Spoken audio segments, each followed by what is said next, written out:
Ассалаумағалейкум. Бүгін 8 литр шығатын икра жабамыз. 10 литрлік қазанда дайын болады. Дәмді икра. Бізге керекті заттар: чеснокты суға салып қойдым бір күн алдын. Енді баклажандан бастаймыз. Баклажанды екіге бөліп, турап дайындап аламыз. Енді туралған баклажандарымызды тұз салып, 3-4 қасық су құйып, шетке алып қоямыз. Баклажанның ащы дәмі суға шығады. Енді пияздарымызды турап аламыз. 4-ке бөліп, солонка қылып.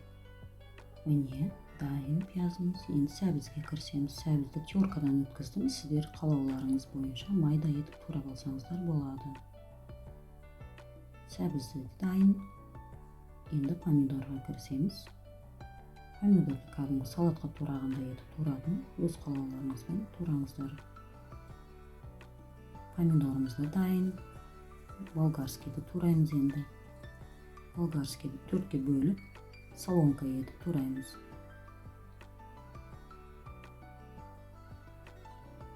Болгарскийді туралды.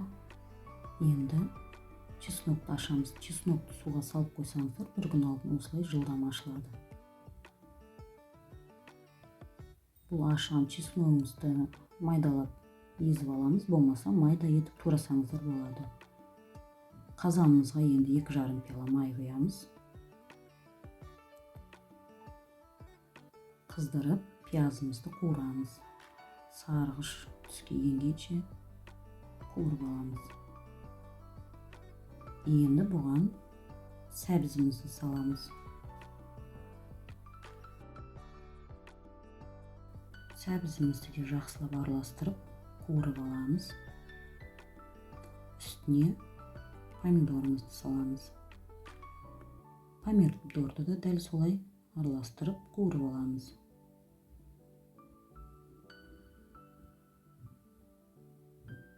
Енді үстіне болгарскийді саламыз. Болгарскийді де араластырып, қуырып аламыз кішкене. Чеснокты саламыз. Араластырып, қуырып аламыз. Енді жаңағы шетке алып қойған баклажанымызға кірісеміз.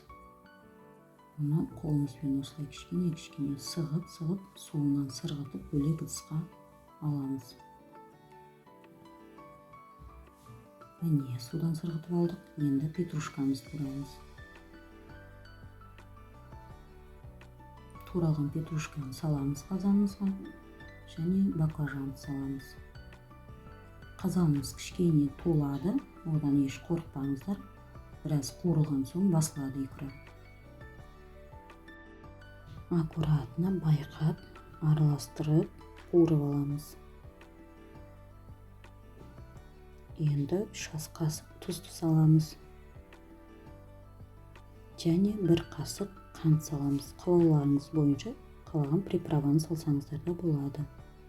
Міне, икрамыз дайын. Осы күйінше банкаға жауып алсаңыздар болады. Мен балалары жейтін болғасын блендерден өткіздім. Тура магазиндегі баклажан қосылған икра сияқты әдемі болып шығады. Балалар нанға жағып, сүйіп жейді. Міне, икрамызды блендерден өткізіп дайындап алдым. Міне, дайын икрамызды буға қыздырып алған банкаларымызға құйып шығамыз, 2 литрлік банкаларға. Сосын жауып аламыз. Міне, жауып алдым. Осылай әдемі болып шықты. Дәмі де өте керемет. Магазиннен сатып алмай, үйде жасауға болады. Баклажан қосылған икра. Өте дәмді шықты. Видео ұнаған болса, лайк басып, каналыма тіркеліп кетіңіздер. Осылай төңкеріп, 1-2 күнге қойып қоямыз. Үстін жауып, астарыңыз дәмді болсын. Сау болыңыздар.